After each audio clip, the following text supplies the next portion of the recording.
17 ফেব্রুয়ারি রোজ সোমবার পটুয়াখালী সোনালী ব্যাংক ভবন চত্বরে Sonali bank PLC principal office Patuakhali শাখার আয়োজনে Sonali bank PLC badminton tournament final খেলা অনুষ্ঠিত হয়।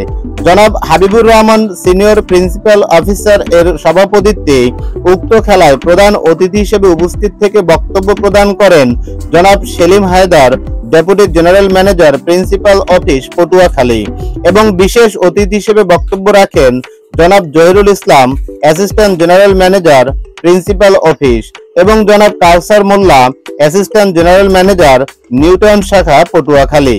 উক্ত খেলা শেষে চ্যাম্পিয়ন বেতাগী বরগুনা শাখা এবং রানার্স আপ নিউটন শাখা পটুয়াখালী খেলোয়াড়দের মাঝে পুরস্কার বিতরণ করা হয়। পুরস্কার বিতরণ শেষে সকল খেলোয়াড়দের সমন্বয়ে এক নৈশভোজের আয়োজন করা হয়। Mohammad Farid Uddin, desk report, south BD news 24।